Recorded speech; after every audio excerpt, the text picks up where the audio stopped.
Hello అండి, ఈరోజు video వచ్చేసి కస్టర్డ్ పౌడర్తో నేను బ్రెడ్ హల్వా ప్రిపేర్ చేశానండి. చాలా ఈజీ ప్రాసెస్ అండి. మీరు కూడా ఇంట్లో ట్రై చేయొచ్చండి. నేను 5 బ్రెడ్స్ తీసుకున్నాను అండి. వీటిని మధ్యలో కట్ చేసుకొని 4 పీసెస్ లాగా చేసుకున్నానండి. తర్వాత ఒక ప్యాన్ తీసుకొని దాంట్లో ఆయిల్ పోసుకున్నానండి. 2 స్పూన్స్ వరకు నెయ్యి వేసుకున్నానండి. అవి హీట్ అయినాక నేను ఇవి బ్రెడ్స్ ఉన్నాయి కదండి, ఈ బ్రెడ్స్ అనేది అలా వేసుకొని గోల్డెన్ కలర్ వచ్చే వరకు ఫ్రై చేసుకోవాలండి.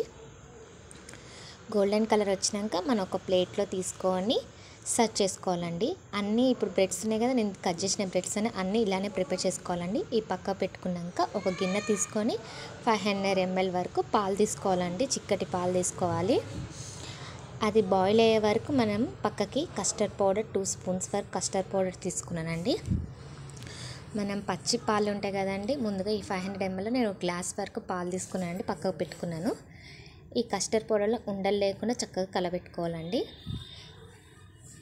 కలబెట్టుకున్నాక ఇది పక్క పెట్టుకున్న వరకు నాకు ఈ పాలు అనేది బాయిల్ అయినాయండి. చాలా దగ్గరికి అయ్యే వరకు మనం ఇది కింద ఇట్లా స్పూన్ పెట్టుకొని చక్కగా కలబెట్టుకోవాలండి.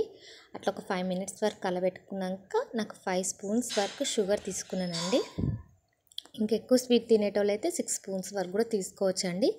నేను 5 స్పూన్స్ వరకు షుగర్ తీసుకున్నాక తర్వాత ఈ కస్టర్డ్ పౌడర్ కూడా 5 minutes తర్వాత కూడా వేయాలండి. వేసి మనం చక్కగా ఉండలు లేకుండా కలపెట్టుకోవాలండి. ఇది వెంటనే ఉండలు వచ్చేస్తుందండి, చాలాసేపు కలపెట్టుకోవాలండి. తర్వాత ఇలాచీ పౌడర్ వేసుకున్నానండి.